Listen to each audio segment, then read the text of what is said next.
예수님께서 팔복을 말씀하신 다음에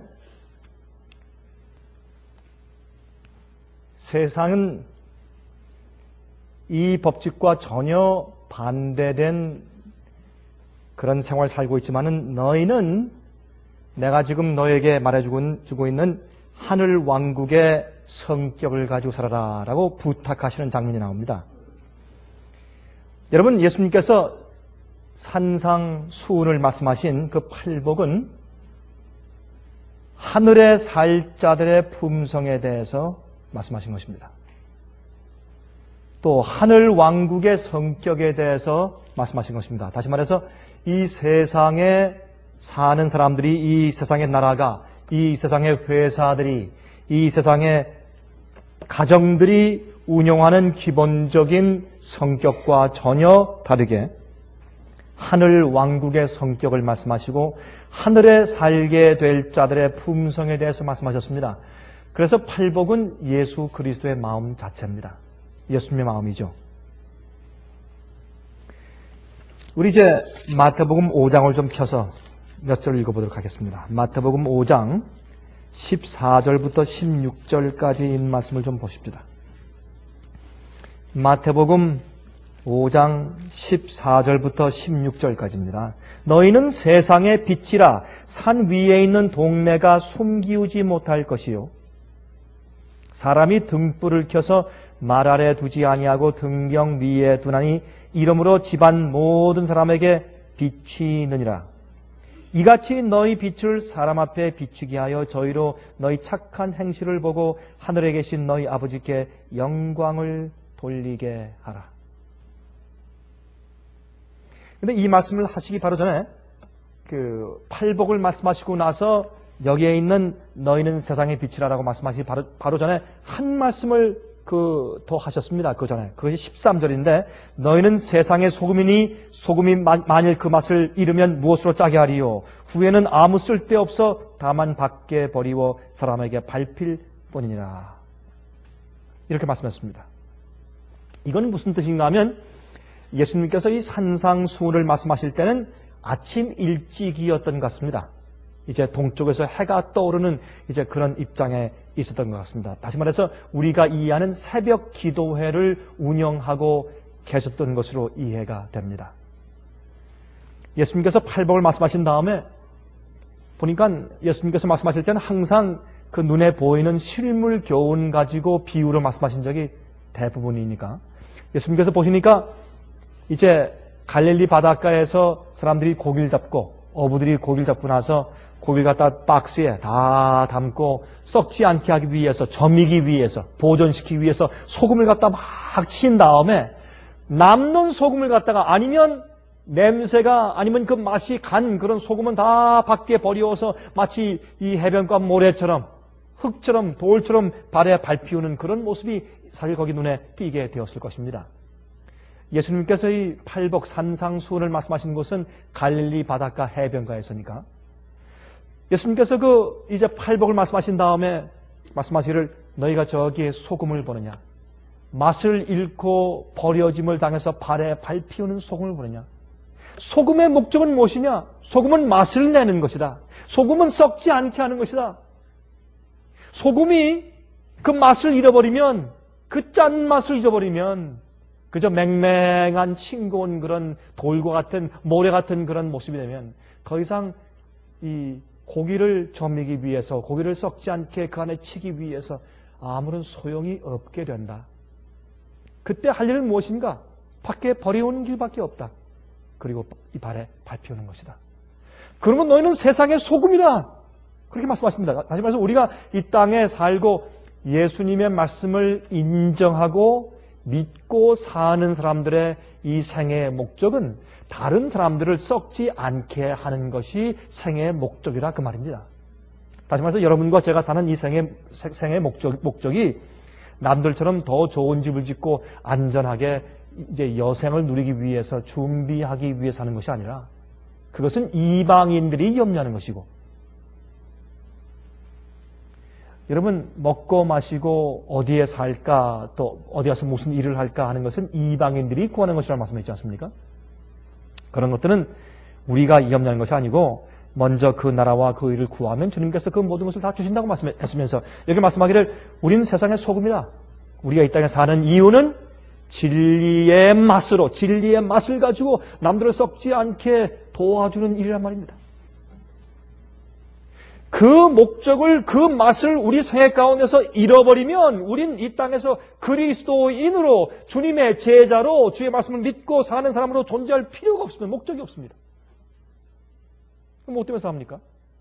차라리 그러려면 저기 뭐하러 예배 드리러 오고 뭐하러 시간 내서 기도해 가고 뭐하러 시간 내서 기도하고 성경을 읽습니까?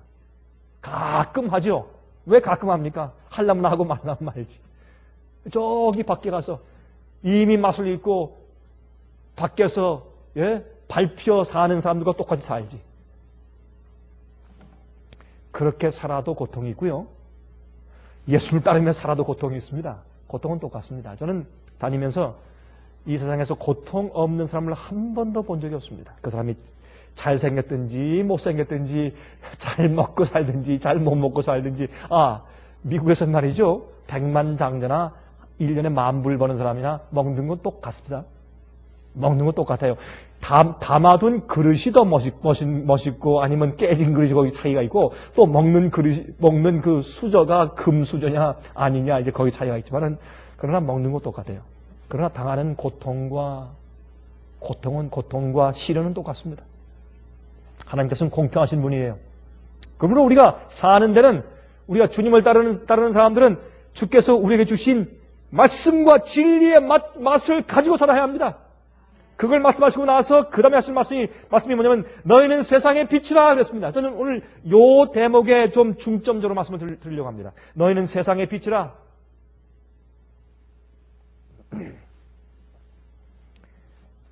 너희는 사람들에게 인기 있는 스타가 되기 위해 사는 것이 아니다. 너희는 세상의 빛이라. 여러분 제가 참 이상한 것 가운데 하나가 있어요. 그것은 뭐냐면 특별히 운동 경기 할 때 기독교 학교에서 운동 경기에 나와가지고 기도하고 운동 시합하는 거.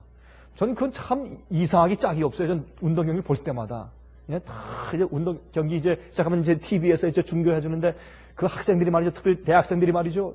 그냥 아주 이제 라카룸에서 말이죠. 이제 시합에 나오기 전에 다 이제 코치까지 다 무릎을 꿇고 아주 진지하게 다 기도해요. 그 광경을 또 보여줘요. TV에서 또.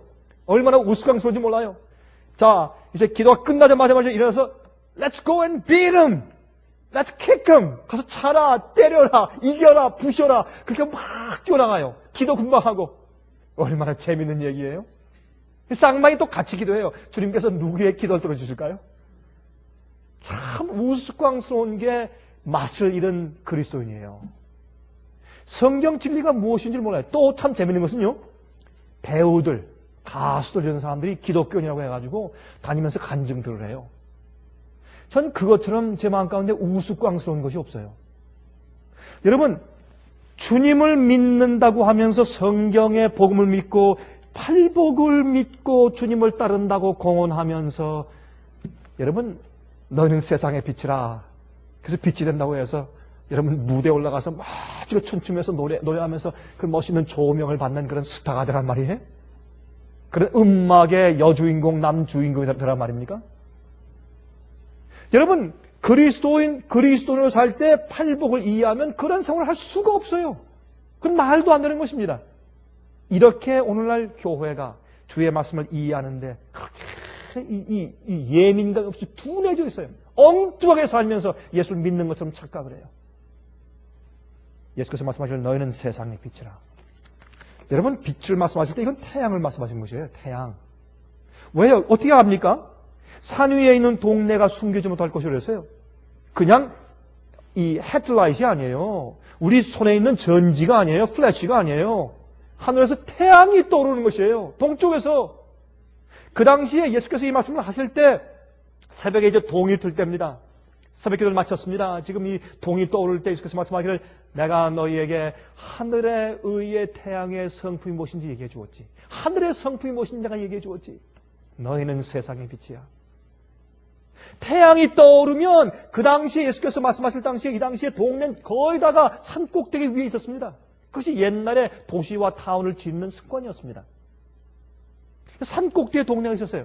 그래서 좁은 길로 가라, 좁은 문으로 들어가라 할 때는 사람들이 이제 그 동네에서 나와서 장사하고 다니다가 집에 돌아갈 땐 해가 지기 전에 얼른 빨리 그 높은 경사에 가서 빨리 뛰어 올라가서 저녁에 혹시 다른 사람들이 들어올까봐 성문을 잠그는 것입니다. 그때 빨리 성문으로 들어가기 위해서 좁은 길로 올라가야 합니다. 이게 다 그 당시의 풍습이니까. 지리적인 현상, 지리적인 배경이니까 말입니다. 그래서 사실 태양이 떠올라올 때 산 위의 동네가 숨기지 못하고 산 위의 동네가 어두움과 그림자 속에 묻혀 있다가 태양이 떠오르면 전부 드러나는 것입니다. 환하게. 너희는 세상의 빛이라. 이것은 하나님의 영광의 빛이 우리에게 임했을 때 생기는 하나님의 의의 품성을 상징합니다.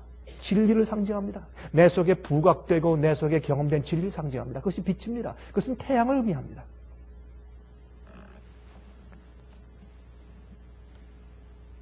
여러분, 그러므로 떠오른 태양을 보시면서 너희는 세상의 빛이라. 그런데 이 빛을 비추는 이유는 16절 마지막에 말씀하기를 그러므로 다른 사람들이 저희로 너희 착한 행실을 보고 하늘에 계신 너희 아버지께 영광을 돌리게 하라. 다시 말해서 하나님의 영광의 빛과 의의 빛과 은혜가 내 속에서 역사할 때 내 속에서 역사에서 생긴 것으로 드러난 자연스러워 드러난 내 행위와 내 품성과 내 생애 때문에 남들이 그것을 보고 저 사람이 섬기는 하나님은 참 하나님이다. 저건 참 하나님, 저것은 진짜 예수다. 정말 예수님의 정신이다. 정말 진리다.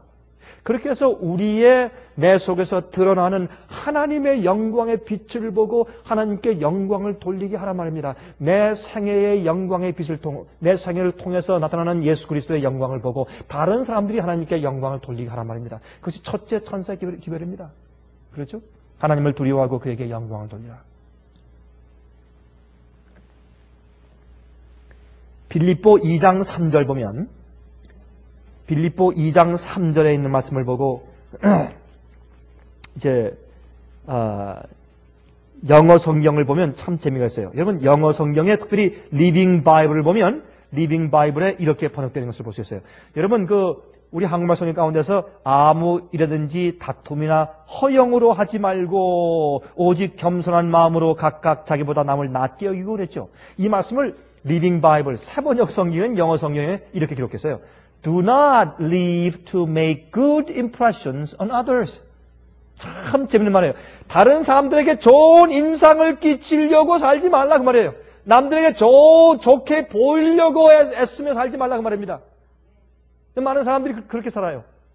멋있게 옷 입고 멋있게 가수 되고 멋있게 영화 배우 되고 멋있게 돈 벌고 멋있는 집을 짓고 멋있는 차를 가지고 멋있게 머리를 하고 화장하고 그렇게 하는 이유가 그 목적이 어딨습니까? 하나님께 예쁘게 보이기 위해서요? 멋있게 춤추며 노래하는 이유가 하나님께 잘 보이기 위해서요? 여러분 그래서 성경은 말하기를 남에게 사람들에게 잘 보이기 위해서 좋은 임프레션, 좋은 인상을 끼치기 위해서 다른 사람들에게 인기를 얻기 위해서 살지 말라 그랬습니다. 하나님께 영광을 돌리기 위해 살아라. 이것이 너희는 세상의 빛이라 하는 말씀입니다. 너희는 세상의 빛이라. 여러분 에스겔 이 39장 27절 잠깐 가서 보고 올까요? 에스겔서 39장 27절 보십시오. 에스겔서 39장 27절에 어떻게 되어 있습니까? 곧 내가 그들을 만민 중에서 돌아오게 하고 적국 중에서 모아내어 열국 목전에서 그들로 인하여 나의 거룩함을 나타낼 때라 그랬습니다. 여러분 재미있는 것은 예수님께서 이스라엘 백성들에게 하신 말씀이죠. 유대인들에게 하신 말씀이죠. 이 말씀은. 그런데 재미있는 것은 이것을 현재 1948년도에 유엔의 승인에 의해서 다시 재건된 현재 실제 이스라엘 나라에 적용시켜요. 이 예언이 성취되었다고 믿습니다. 이것은 잘못된 생각이에요. 어떻게 이 말씀이 지금 현재 이스라엘 백성들에게 그것이 적용됩니까? 이스라엘 백성들은 지금 팔레스타인 사람들과 싸우느라고 정신이 없어요. 그 땅을 조금 내줘서 좀 건국시키면 어떻습니까? 예? 물론 그들에게 이유가 있겠지만은 여러분 요즘에 있는 유대 국가, 이스라엘 국가가 정말 하나님께 영광을 돌리는 국가입니까? 90% 이상이 하나님을 안 믿어요. 지금 유대인들 정통파들이 있지만 그러나 성경을 안 믿어. 성경대로 안 믿지 않습니까? 예수를 안 믿어요. 그런 사람들이 어떻게 하나님께서 그들을 다시 불러 모아서 적국 중에서 그들이 더럽힌 하나님의 이름을 다시 그들 통해서 나의 거룩함을 드러낼 때라. 이 말씀은 마지막 시대에 영적인 이스라엘 백성들인 교회를 통해서 마지막 환란을 통과하면서 마지막으로 주께서 드러내시는 일이에요. 지금 현재 이스라엘 백성들에게 향한 일이 아닙니다. 현재 이스라엘 백성들, 저 유대 나라 백성들은 그것은 지금 아직도 선택된 이 에스겔서의 예언을 성취할 그 주님의 선택된 백성들이 아닌 것을 알 수 있습니다. 그러면 여기에 주님께서 나의 거룩함을 그들로 인해서, 그들을 통해서 내가 적국 앞에서 나타낼 것이다. 이것은 교회를 통해서, 우리를 통해서 하시는 것입니다. 그리스도인을 통해서 하실 것입니다.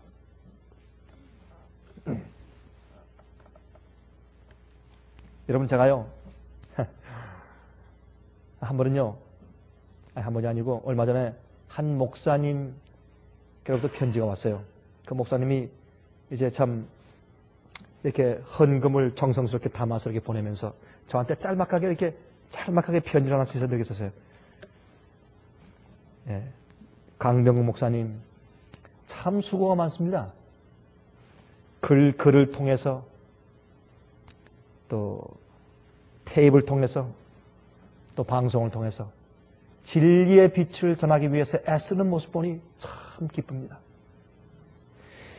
그 짤막한 글을 제가 읽으면서 제 마음가운데 다시 그런 생각을 했어요. 여러분, 전 가끔 그런 생각을 해요.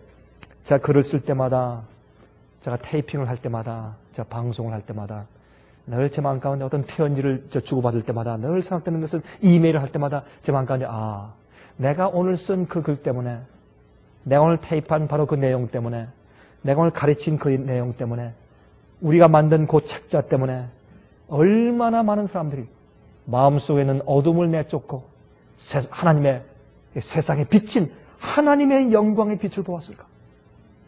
오늘도 그 글 하나 때문에 얼마나 많은 사람들 마음 가운데 어둠이 쫓아내졌고 하늘의 빛을 받았을까? 아무도 모르게 어두운 그런 사무실에서 똑딱거리면 컴퓨터를 쪄서 모르는 것 같았지만 그러나 그 글 하나 때문에 얼마나 많은 사람들이 저 밖에서 마음 가운데 어둠을 쫓고 빛을 받았을까? 그 마음이 가끔 제 마음 가운데 큰 기쁨을 주고 보람을 줘요. 여러분, 우리가 사는 목적이 이 세상에서 빛을 주는 것입니다. 빛을 주는 것입니다. 그 빛을 주는 방법은 많습니다. 말로, 전화로, 편지로, 실제 책을 만들므로, 전도를 줌으로, 전도함으로, 성령을 가르침으로 많은 것이 있어요. 어떤 때는 조용하게 아무 말도 하지 않고 내가 사는 내 삶을 통해서, 내 태도를 통해서, 얼굴의 미소를 통해서 우리가 하늘의 빛을 주는 방법은 많지만 그러나 우리가 사는 생애의 목적은 세상에 빛되는 것입니다. 빛되는 것입니다. 어떤 때는 진리를 얘기해도 우리의 성품이나 우리의 말이 딱딱거리면 빛이 아니라 어둠이 가는 것이죠. 빛과 어둠이 어울리지 않으면 빛이 될 수가 없는 것입니다. 그렇죠? 빛을 말 안에 두지 않고 이 말이 뭐냐 하면 우리 한국말로 말하면 쌀떡이면 쌀떡. 방 안에 그 당시엔 쌀떡이 있었어요. 쌀떡을 뒤집어 놓는데 그 속에 넣고서 감추는 것이 아니라 등경 위에 두지 않느냐. 이런 그 지방에 기둥이 있으면 기둥 옆에 이렇게 등잔불을 놓는 등잔대가 있습니다. 등경. 그 위에 빛을 놓지 않느냐. 근데 그 당시에 말이죠. 그 당시에 이 유대인들은 어떻게 했습니까?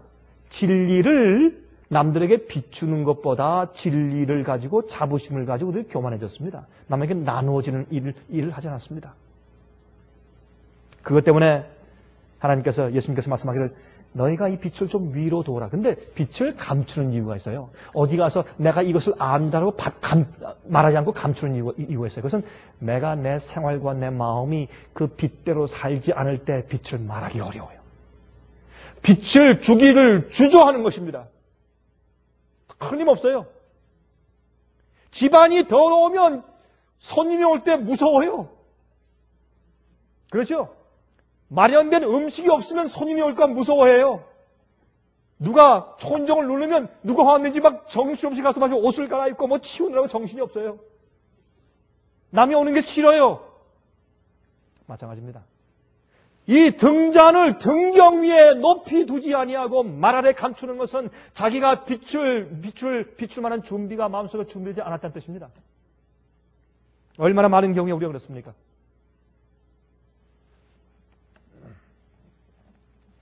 빛은 남에게 비추기 위해서 존재하는 것입니다. 나만 가지고 몰래 말 아래 그 쌀똥 밑에 감추어 두기 위해서 빛을 가지고 있는 것이 아닙니다. 빛은 남에게 밝게 해주기 위해서. 빛은 두 가지 역할을 하죠. 먼저 밝게 해줍니다.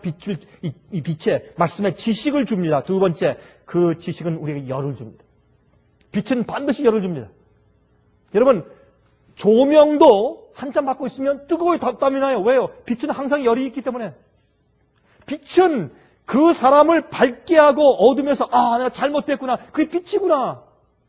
여러분, 저희 그 월간지를 받는 분 가운데 이런 분이 있어요. 그분은 저희 월간지를 읽고 나서 너무나 밝은 것을 깨달아서 너무나 감사하다고 이 월간지를 계속 많이 주문해서 자꾸 돌려요. 이 월간지가 내 마음 가운데 빛을 주었다고, 내가 얼마나 오랫동안 잘못된 오류의 어둠 가운데 내가 헤매는지 모르겠다고 해서 월간지를 자꾸 돌리는 사람이 있어요. 빛은 남에게 열을 줘요. 소망을 줘요. 우리에게 밝게 하는 빛의 진리의 깨달음을 줄 뿐더러 그 빛은 우리 마음 가운데 뜨겁게 해서 소망을 줍니다. 빛대로 살게 만들어요. 여러분, 1906년도에 말이죠. 불란서의 광산이 무너져서 큰 피해가 한 번 있었습니다. 세계 역사 가운데서 광산이 무너져서 피해받은 역사 가운데 가장 큰 것이 불란서의 광산 참사였죠. 1906년도에 있었던 것. 이 광산이 무너짐으로 1099명이 죽었어요. 1099명이 매몰됐어요. 그런데 그 중에서 13명이 살아서 20일 동안 생쥐처럼 깜깜한데 그 속에서 기어다녔어요. 20일 동안. 13명이, 여러분, 광산이 무너졌으니까 아무것도 없죠. 그 안에 있던 불빛이 다 나간 다음에 여러분, 깜깜해도 정말 그렇게 깜깜할 수 있을까요? 그게 정말 암흑이죠. 그게 칠흑 같은 암흑이 바로 그런 뜻이죠. 깜깜한데 13명이 기어다니고 있다가 나중에 거의 다 먹던 음식, 건빵 조각 같은 것도 다 떨어진 다음에 이제 죽기 위해서 그들이 이제 누워서 이제 숨을 몰아쉬고 있을 때, 그때 한 사람이 이렇게 눈을 떠서 보니까 저 그때 꼭 이 바늘 구멍 같은 빛이 보여요. 그때 이 사람이 말했다는 겁니다. 저게 금이야 아니면 빛이야? 금광입니까? 아니, 근데 돌에 섞인 금이 반짝반짝 빛나는 것인가 아니면 빛이냐? 그 때문에 is that a gold or real light? 그게 뭐다는 겁니다. 한 사람이 번뜩여가지고, 아니, 금이 보일 리가 있나? 빛이 있어야 금이 반사가 되지. 안 그래요? 저건 빛이다, 금이 아니라 빛이야 한마디에 13명이 다 깨가지고 그것을 향해서 기어갔어요. 사력을 다해서 기어가서 두드렸어요. 그 사람들이 문을 열었습니다. 이제 그것은 땅을 파가지고 그 구멍을 열었어요. 13명이 기어나오는데 다 빼짝 마른 생쥐처럼 새카매가지고 거기서 기어나왔어요. 13명이 살았어요. 빛 때문에. 전 옛날에 제가 그 기사를 읽으면서 그런 생각을 했어요. 어둠에 있는 사람이 빛을 그만큼 사모하는구나. 제가 거기에서 이 전도의 원칙을 배웠어요. 우린 말이죠. 전도할 때 어떻게 하는 줄 아세요? 선과실을 따느라고 정신이 없어요. 내가 전도했다는 것을 어떤 때는 과시하기 위해서 그런 경우가 많이 있어요. 예? 읽지 않은 과실을 무조건 강요해서 억지로 해서 우리 자식들도 억지로 구원 못하는데 남들을 억지로 어떻게 구원해요? 그거 안 되는 겁니다. 그게. 그냥 억지로 교회 나오시오, 이건 믿으시오, 막 이렇게 푸시합니다. 그렇게 해서 받는 사람은 제가 한 번도 못 봤어요. 사람의 영혼에 빛을 주시는 분은 하나님이세요. 하나님께서 하시는 것이에요. 선과실을 따면 그 과실이 썩어서 죽어요. 못 먹어요. 맛이 없어요. 과실은 다 익게 한 다음에 저절로 떨어질 때까지 기다려야 돼요. 그게 주님께서 하시는 것입니다. 빛도 정말 어두워서 빛을 사모하는 사람이 빛을 찾게 되어 있어요. 그런 사람들은요, 조금만 주면 그래요. 금방 와요, 빛에. 아무리 빛을 줘도 전혀 그죠? 그런가 하고 맹수하는 사람은 빛을 사모하는 사람이 아니에요. 그런 사람들은 빛을 받지를 못해요. 빛을 사모하지 않는데 어떻게 빛이 필요해요? 빛이 필요 없어요. 그런 사람들은. 주님께서는 빛이 필요하고 영생이 필요하고 성령이 필요하고 너무 괴롭거나 아니면 이 생에 의미가 없어서 하나님을 찾고 구원을 찾고 구세주가 필요한 자를 주님께서 찾고 계세요. 그런 영혼들이 빛을 찾는 것이에요. 그런 자들에게 우리가 세상의 빛이 되는 것입니다.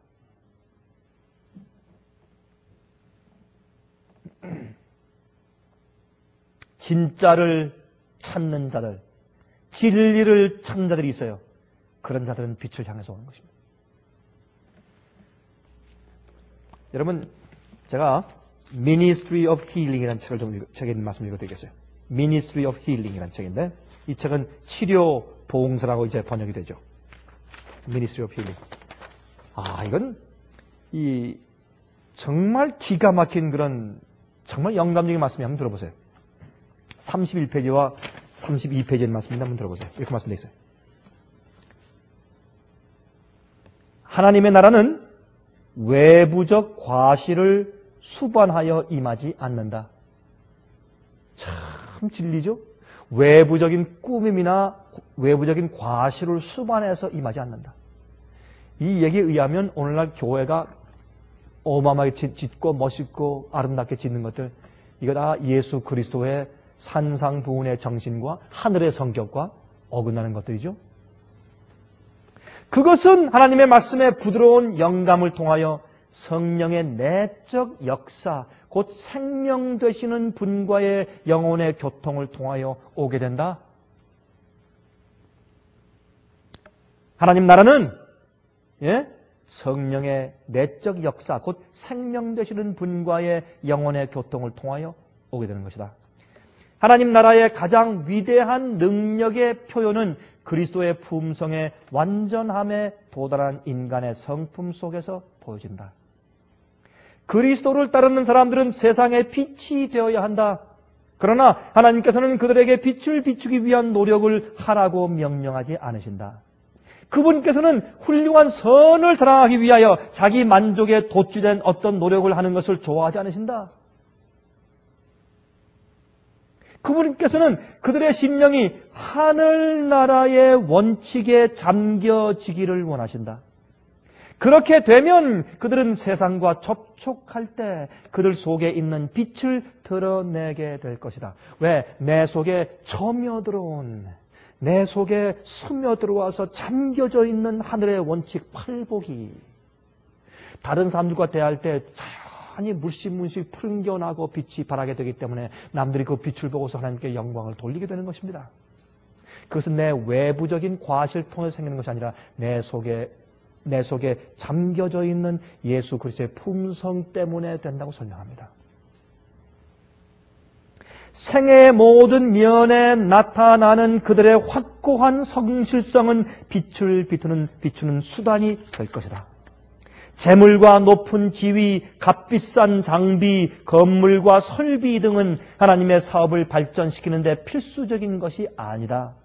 또한 사람들로부터 칭찬을 받고 허영심을 조장시켜 주는 것은 성공이 아니다. 아무리 화려하게 보일지라도 세속적인 과시는 하나님의 안목에 무가치한 것이다. 그분께서는 눈에 보이는 일시적인 것보다 눈에 보이지 아니하는 영원한 것을 가치 있게 여기신다. 하나님의 사업에 있어서의 인간의 노력은 헌신적인 일꾼의 활동에 의하여 생애를 변화시키시는 그리스도의 능력을 나타냄으로써만 능률을 나타내게 될 것이다. 그 밑에 하나님께서는 영혼의 성전에 당신의 성령을 넣어 주실 수 있는 비례만큼 각 사람을 사용할 수 있으시다. 주님께서 우리의 마음속에 주의 능력과 주님의 빛을 얼마나 많이 넣어주시는가 하는 우리의 용량에 따라서 우리가 사용될 수 있다고 말입니다. 그분께서 간합하실 사업은 당신의 형상을 반영하는 사업이다. 그래서 성경을 말씀하기를 너희는 세상의 빛이라 그랬어요. 세상의 빛이라. 하나 더 읽겠습니다. 산상보훈 97페이지에 이것은 Thoughts from the Mount of Blessings 그런 책입니다. 아주 산상순에 관해서 이제 카멘트한 책인데 참 영감적인 말씀이에요. 들어보세요. 그러나 예수님께서는 제자들에게 너희 빛을 비추기 위하여 분투하라, 애쓰라 그렇게 명령하지 않으셨다. 참 이상한 말씀이에요. 단지 빛을 비추게 하라고 말씀하셨다. Let the light shine. 애써서 비추려고 막 그런 것이 아니라 자연히 내 속에서 우러나오는 빛을 비추라 이렇게 말씀하셨다고요. 여러분 우리가 알다시피 사과나무가 사과를 맺히기 위해서 막 애쓰지 않지 않습니까? 그렇죠? 사과나무로 태어났기 때문에 사과를 열리는 것이죠. 물을 빨고 양분 빨고 햇빛 받고 비를 받으면 자연히 사과가 생겨요. 참 이상해요. 저희 집 앞에 말이죠. 수국이 있어요. 수국꽃. 작년도에는 수국이 그 색깔이 좀 달랐는데 약간 좀 주홍 색깔 비슷한 그런 꽃을 낸 것 같은데 제 기억에 노란 색깔 비슷하게. 올해는 수국이 너무나 예뻐요. 자주색도 아니고 블루도 아니고 참 그 중간 색깔인데 기가 막혀. 제가 아침에 일어나면 이렇게 한번 가서 꼭 그 꽃을 한번 봐요. 얼마나 멋있는지. 크고 또 이만큼 크고 말이죠. 해발이 좀 커요. 크면서 참 예뻐요. 근데 이 꽃이 도대체 무슨 연고인지 그저 물을 빨고 양분 빨고 햇빛 받고 비를 맞으면 하지 말라고 해도 자연히 꽃을 내요. 그것도 매년마다 다른 색깔로. 참 이상해요. 비가 와서 주는 양분이 다르고 우리가 주는 비료 양분에 따라서 색깔이 달라지는 것 같아요. 그 케미스트리에 따라서 색깔, 그 내주는 색깔이 달라요. 참 세상에 그런 예술이 어디 있어요? 예? 하나님은요, 기가 막힌 미술가예요. 얼마나 아름다워요. 여러분, 꽃을 좀 보세요. 얼마나 아름다운가. 여러분, 여기서 새를 봐도 별로 좀 그렇죠. 여러분, 새가 많은, 열대지방 가서 보세요. 새들 기가 막혀요. 여러분, 저 남미에 가서 새 한번 가서 구경해보세요. 숲속에 가서. 새 이 부리가 막 이만해요. 막 이만. 몸만큼 커요. 새 이 부리가.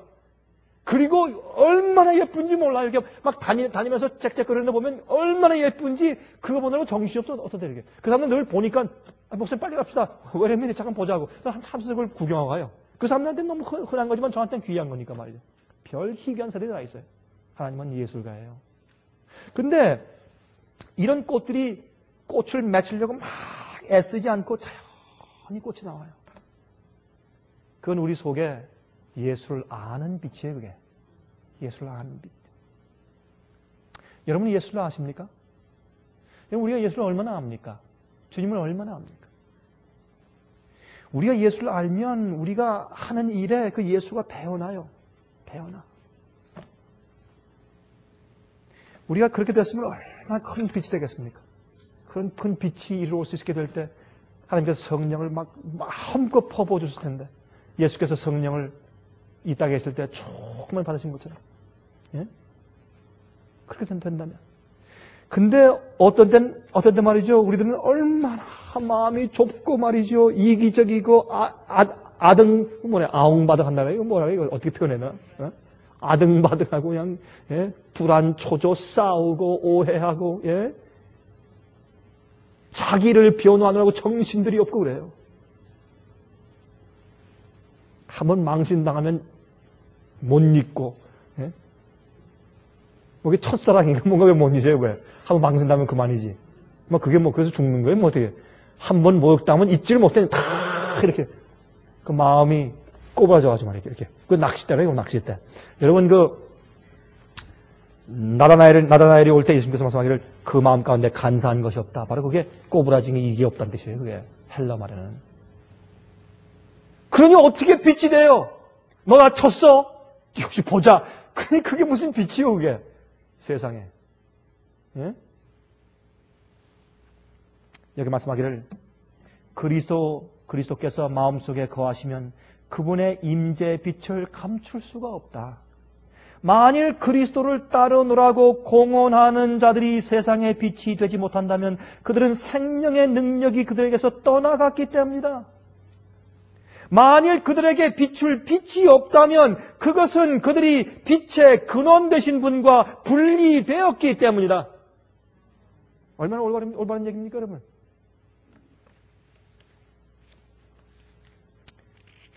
여러분, 예수님께서요, 물 위로 걸어서 건너편에 가셨죠, 한 번은? 그때 예수님께서 물 위로 걸으셨다는 그 소문이 확 퍼졌습니다. 그러니까 그날 아침에 사람들이 가가지고 다 몰려와서 물었습니다. 랍비여, 어느 때 어떻게 여기 오셨습니까? 라고 물었어요. 예수님께서 그때요, 당신의 능력을 말할 수 있는 좋은 그런 기회 아닙니까? 내가 물에서 걸어왔지. 아니, 어떻게 물을 걸으셨습니까? 내가 하나님이잖아. 그러니까. 얼마나 멋있는 기회예요. 그렇잖아요? 예? 성경을 보면 예수님께서 한 번도 그렇게 설명한 적이 없어요. 그들이 예수님의 어떤 능력, 어떤 위대한 겉으로 보이는 능력에 대해서 설명해달라고 요청했을 때 주님께서 절대 한 말씀 안 하셨어요. 예수님은 그것 보이려고 오신 것이 아니에요. 한 말씀 설명 안 하셨어요. 예수님께서 말이죠. 예수께서 이 땅에 태어나실 때 신비를 설명할 수 있어요. 그러나 예수님이 태어나실 때 동정녀 마리아에게서 태어나신 그 신비를 설명 안 했어요.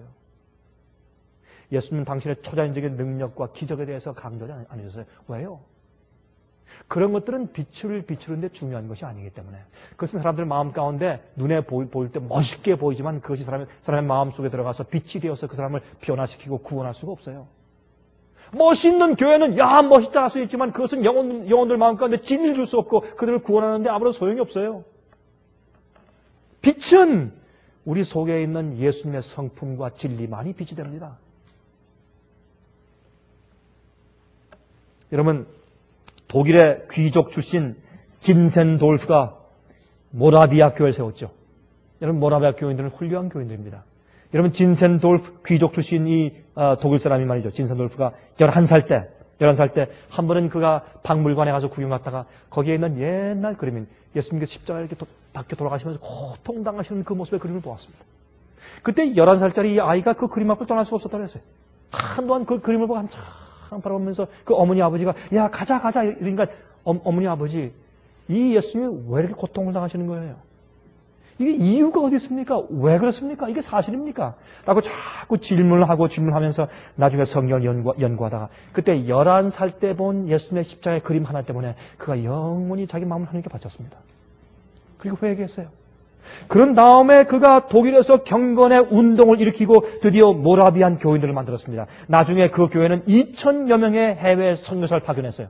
이 모라비안 교인들이 요한 웨슬리와 함께 배를 타고서 영국에서부터 말입니다. 이 사바나, 조지아까지 배를 타고 오는 도중에 폭풍을 만났을 때 아무 두려움 없이 가판을 위해서 기도하는 사람들이었고 그 모라비안 사람들의 기도소리를 듣고서 요한 웨슬리가 깊이 감동받고 성령 연구하면서 나중에 믿음으로 말미암는 의의 경험을 하게 된 원인이 되었습니다.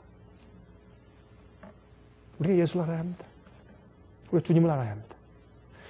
우리가 주님을 똑바로 알고 명상하면 그래서 우리가 자주 주님의 생을 명상해야 돼요. 자주 명상하면 우리 속에 있는 허영된 것이 다 사라지고 욕심도 사라지고 나를 나타내고 싶은 그런 허영된 빛이 다 없어지고 하나님의 빛을 비추고 싶은 마음이 생기게 돼요. 하늘의 왕국의 성격이 내 속에 들어가고 그렇죠? 이 세상에 살게 된 하늘의 살자들의 품성이 우리 마음 가운데 들어가게 되고 자연히 그게 좋아져요. 자연히 내 마음속에 차곡차곡 쌓입니다. 그런 것이 드러나게 되고 참게 되고 온유하게 되고 겸손하게 되고 인내하게 되고 비이기적이 되고 너그럽게 되고 그리고 남들에게 욕을 먹더라도 진리는 진리대로만 얘기하고 예수님은 참 온유하고 겸손한 분이었지만 그러나 진리는 진리대로 얘기해서 진리를 전함으로 자기가 잃어버릴 인기에 대해서 조금도 개의치 않았습니다. 진리를 전하고 곧바로 얘기함으로 남들이 자기를 미워하고 핍박당할 것에 대해서 개의치 않았습니다. 그것이 예수님의 성품입니다. 많은 사람들은 그렇게 안 해요. 이걸 얘기해서 남들이 날 오해할까? 내 인기가 떨어질까? 이 대중과 휩싸이지 못하고 내가 따돌림 당할까 무서워하는 것입니다. 그건 빛을 전할 수 없는 성격이에요. 자기를 더 사랑하는 성격이기 때문에 하늘의 빛을 전하는 사람이 되지 못하는 것입니다. 예수님은 그렇지 못했습니다. 예수님은 하나님의 빛을 전하기 위해서만 살았습니다. 예수의 성품입니다. 예수를 깊이 알고 나면 그렇게 돼요. 예수님을 아는 사람들은 이 땅에서 빛을 똑바로 진리를 전함으로 외로움을 당하는 사람들입니다. 외로움을 당하지 못하는 사람들은 예수님을 이해할 수 없습니다. 예수님이 이 땅에서 고독하게 사셨기 때문에 왜? 진리의 빛을 가지고 사셨으니까. 이 땅에서 다수에게 인기가 있는 복음을 전하는 사람은 잘못된 것입니다. 그건 성경도 잘못된 것이에요. 성경대로 전하면 이 죄악된 세상과 타락된 교회 안에서 올바른 인기를 얻을 수가 사실은 없는 것입니다. 고린도후서 4장. 고린도후서 4장입니다. 고린도후서 4장 5절부터 읽겠습니다. 여기에 우리의 경험이 있어요. 우리가 우리를 전파하는 것이 아니라 오직 그리스도 예수의 주 되신 것과 또 예수를 위하여 우리가 너희의 종된 것을 전파함이라. 어두운 데서 빛이 비치리라 하시던 그 하나님께서 예수 그리스도의 얼굴에 있는 하나님의 영광을 아는 빛을 우리 마음에 비추셨느니라. 우리가 이 보배를 질그릇에 가졌으니 이는 능력의 심히 큰 것이 하나님께 있고 우리에게 있지 아니함을 알게 하려 함이라. 우리가 사방으로 우겨쌈을 당하여도 쌓이지 아니하며 답답한 일을 당하여도 낙심하지 아니하며 핍박을 받아도 버림받지 아니하며 거꾸로 들림을 당하여도 망하지 아니하고 우리가 항상 예수 죽인 것을 몸에 짊어지면 십자가죠. 예수의 생명도 우리 몸에 나타내게 하려 함이라. 우리 산자가 항상 예수를 위하여 죽음에 넘기움은 예수의 생명이 또한 우리 죽을 육체에 나타나게 하려 함이라. 그런즉 사망은 우리 안에서 역사하고 생명은 너희 안에서 하느니라. 이게 무슨 말입니까? 예수를 아는 하나님의 영광을 아는 빛이 내 마음 가운데 비쳤어요. 그러면 이것 때문에 무엇을 당합니까? 사방으로 우겨쌈을 당하고 답답한 일을 당하고 낙심을 당하고 핍박을 받고 버림을 당하고 거꾸름을 당합니다. 그래서 예수님의 죽은 십자가를 내가 지고 가면 내가 지고 가는 예수를 위한 고난 때문에 남들이 살아요. 이 그 얘기예요. 빛을 받은 사람은 빛대로 살 수밖에 없게 돼요. 그러면 내가 빛대로 산다고 하는 의미는 예수 그리스도의 고난에 동참하는 것이에요. 빛을 가지고 어둠 속에 살면 어둠이 빛을 미워하게 돼 있어요. 그러면 예수의 고난을 가지고 고난 안에 동참해 사는 것이 빛을 가지고 사는 것인데 그 빛대로 살면 내 속에 죽음이 있어요. 내가 죽어요. 그러면 나의 죽고 십자가를 지는 그 일 때문에 남들이 생명을 얻고 살게 돼요. 그게 예수의 삶이에요. 여러분 우리 그렇게 살기를 다시 결심합시다. 그게 세상의 빛들한 주님의 명령이에요. 너희는 세상의 빛이라. 예? 팔복에 심령이 가난한 자는 복이 있나니 온유한 자는 복이 있나니 예? 의를 위해 핍박을 받는 자는 복이 있나니 마음이 청결한 자는 복이 있나니 이렇게 살면 세상에서 바보요. 그거는 세상과 어울리지 않는 사람이에요. 그러나 그렇게 살아야 우리가 빛이 됩니다. 그렇게 살면 남들이 미워하게 돼 있어요. 예수께서 말씀하기를 세상이 나를 미워했으므로 세상이 너희를 미워하는 것을 이상히 여기지 말라 그랬어요. 몇 분 남았습니까? 예, 제가요 남는 시간 동안 짤막하게 제가 여러분 이미 아시는 제가 작년도 2002년도 1월달에 말씀드린 제가 한 이 얘기. 여러분 휠체어의 안전 부인이 여러분 그 휠체어 아내가 행상 남편에 보내는 사부곡 그 편지 제가 읽어드린 거 기억나세요? 제가 다시 한번 좀 읽어드리겠습니다. 그 이유가 제가 이 얘기 갖다가요. 제가 다니면서 미국에는 여러 도시에서 제가 미국 사람들에게 제가 집회할 때 제가 이것을 이제 영어로 이제 그 패러프레이즈에 제가 얘기를 해주면 감동을 안 받는 사람들이 없어요. 다 감동을 받고 참 눈물 흘리면서 그렇게 좋아요. 참 세상에 그런 상황이 지금도 존재하느냐고 그렇게 이제 물어요. 근데 제가 얼마 전에 독일에 가서 집회할 때 제가 이걸 갖다 이제 얘기했더니 통역하는 사람이 독일말로 통역하는 사람이 목이 메어가지고 통역을 못해요. 제가 얘기를 하는데 얼마나 우는지 말이에요. 너무 감동스러우니까. 그래서 사람들이 다 와가지고 그 카피를 좀 달래요. 이거 한국말이라 그랬더니 그냥 다 섭섭해요. 그래서 제가 지금 이걸 영어로 좀 번역을 하고 있는 중이에요. 제가 한 반쯤 번역했어요. 시간이 없으니까 가끔 시간 쓸 때 번역하는데 한 반쯤 번역했어요. 영어로 좀 번역하고 있는 중인데. 그래서 이 얘기에 생소한 분들이 많이 있으니까 제가 다시 한번 좀 말씀드리겠습니다. 이 얘기는 소아마비로 휠체어에 앉아있는 39살짜리 주부가 한 얘기죠. 이 여자는 한 살 때 소아마비에 걸려서 휠체어에 앉게 되어서 일생 동안 한 번도 걸어보지 못하고 이제 의자에 앉아 사는 그런 사람입니다. 근데 이제, 이 부인의 이름이 임영자 씨고 39살. 남편은 김석진 씨, 지금 45세예요. 이제 두 아들, 딸이 있는데 중학교 3학년 딸이 하나 있고 초등학교 6학년 아들이 하나 있어요. 참 다복하죠?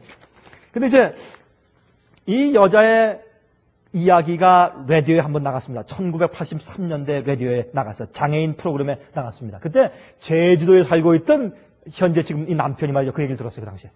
그래서 감동을 받고 나서 그 여자에게 편지했습니다. 내가 당신의 일생의 조력자가 되어주면 좋겠어. 기독교인이에요. 그럼 한 번 얼굴도 보지 못했는데 계속 휠체어에 사는 여자를 보고서 여자에 대해서 안좋게 생각해서 편지를 보냈어요. 보내니까 이 여자가 보니까 세상에 난 이런 동정이 필요 없다. 답장을 안 했어요. 근데 1년 동안 일주일에 한 번씩 50통의 편지를 보냅니다. 내가 당신의 다리가 되어주겠어. 편지를 보냈어요. 그러니까 이 여자가 하는 얘기가 나는 이런 동정심 필요 없다고. 난 이런 동정심 필요 없다고. 난 이런 동정하는 거 필요 없습니다. 하고 답장을 한 번도 안 했대요. 근데 1년 지난 다음에 자기가 살고 있는 천호동 집에, 서울 금호동 집에 와서 누가 문을 두드렸어요. 그래서 휠체어를 밀고 나가서 문 열으니까 훤칠하게 생긴 좋은 아주 건장한 청년이 서 있습니다. 내가 아무개입니다. 내가 당신한테 50통 편지 쓴 사람이에요. 깜짝 놀랐어요. 그럼 왔는데 어떻게 해요? 그럼 하수비 들어오라고 해서 이제 그 휠체어를 밀고 다니면서 이렇게 이제 그 음식을 차려가지고 아주 맛있는 된장찌개를 끓여가지고 이제 데려버렸어요. 그래서 얼굴도 보고 대화를 좀 한 시간 동안 하고 음식을 대접받고 그리고 이제 이 남자가 다시 내려갔습니다. 내려간 다음에 너 편지가 오기를 난 이제 당신을 사랑하고 난 당신과 결혼하겠어. 또 이 여자가 기가 막혀가지고 아니 나 같은 이 다리 병신이 결혼해서 어떻게 그 사람한테 이렇게 멋지게 생긴 남자한테 내가 부담이 될 수 있는가? 난 못한다. 난 못하겠어. 답장을 안 했습니다. 근데 거의 1년 동안 이 사람이 이제 매일 하루에 한 번씩 편지를 쓰는 겁니다. 하루에 한 번씩. 예? 일기 쓰는 게 이게 편지 아니고 일기요, 일기. 매일 하루에 한 통씩. 계속 편지가 옵니다. 그래도 이 여자가 또 참 냉정했죠. 그래도 편지를 안 했대요. 답장을 안 했대요. 내가 왜 남한테 괜히 부담되는가. 이건 동정이다, 사랑이 아니고. 근데 하루는 한 박스가 왔는데 소포가 왔습니다. 그 박스를 열어보니까 그 속에 100마리의 종이로 접은 학이 있었어요. 100마리 학. 그 학을 다 접으면서 이 남자가 편지 쓰기를 내가 100마리의 학을 종이로 접으면서 내가 당신을 생각하고 나는 당신의 다리가 되고 당신의 날개가 되어서 당신이 일생 동안 한 번도 어디 나가서 여행한 적이 없는데 내가 당신이 원하는 어느 곳인지 내가 당신을 데려다 주겠어. 나와 결혼합시다. 그때 이 여인이 정말 마음에 그때 감동을 받고 그 남편과 이제 결혼했어요. 결혼해서 드디어 1985년도 7월 17일 날 그들이 이제 부부가 되었습니다. 그때 이제 결혼 생활을 한 지 17년 만에 새벽에 이제 가족을 이제 보양하기 위해서 장사하기 위해서 일찍 나가 있는 남편을 이제 생각하면서 일찍 이제 사부곡 편지를 쓰고 있는 것입니다. 그 편지의 내용이 이렇습니다. 이것은 2002년도 1월달 경향신문에 난 것을 제가 보았어요. 여보, 지금 시간이 새벽 5시 50분이네요. 이 시간이면 깨어있는 사람보다 아직 따뜻한 이불 속에서 단꿈을 꾸고 있는 사람이 더욱 많을 거예요. 그러나 당신은 이미 집을 나서 살을 애듯 차가운 새벽 공기에 몸을 맡기고 있겠지요. 그리고는 밤 12시가 넘어서야 겨우 잠자리에 드는 당신. 이렇게 열심히 뛰는데도 늘 힘겹기만 한 우리 생활이 당신을 많이 지치게 하고 있네요. 내가 여느 아내들처럼 건장한 여자였다면 당신의 그 힘겨운 짐을 조금이라도 나누어 줄 수 있겠지만 평생 휠체어의 도움을 받아야 하는 나는 그럴 수가 없기에 너무나 안타까워 자꾸 서러워집니다. 자동차에다 건어물을 싣고 서울 시내를 돌아다니며 물건 하나라도 더 팔려고 애쓰는 당신. 그런 당신을 위해 내가 할 수 있는 일은 물 한 방울, 전기 한 등 10원이라도 아껴 쓰는 것이 전부라는 현실이 너무 가슴을 아리게 합니다. 불편한 나의 다리가 되어주고 두 아이들에게는 나의 몫인 엄마의 역할까지 해야 하고 16년 동안이나 당뇨로 병석에 누워 계신 친정어머니까지 모셔야 하는 당신입니다. 긴 병에 효자 없다는데 어머니께 딸인 나보다 더 잘하는 당신이지요. 이런 당신께 자꾸 어리광이 늘어가시는 어머니를 보면 높은 연세 탓이라 생각을 하면서도 자꾸 속이 상하고 당신에게 너무 미안해 남 모르게 가슴으로 눈물을 흘릴 때가 많답니다. 여보, 나는 가끔 깊은 밤잠에서 깨어 지친 모습으로 깊이 잠들어 있는 당신을 물끄러미 지켜보며 생각합니다. 가엾은 사람. 전생에 무슨 죄를 지었길래 한평생 걷지 못하는 아내와 힘겹게 살아야 할까라고요. 그런 생각을 하며 나도 모르게 서러움이 복받치면서 자고 있는 당신에게 혹 들킬까봐 꾸역꾸역 목구멍이 아프도록 서러움을 삼키곤 합니다. 비를 좋아하는 나는 비가 내리는 날이면 가끔 당신을 따라 나섰지요.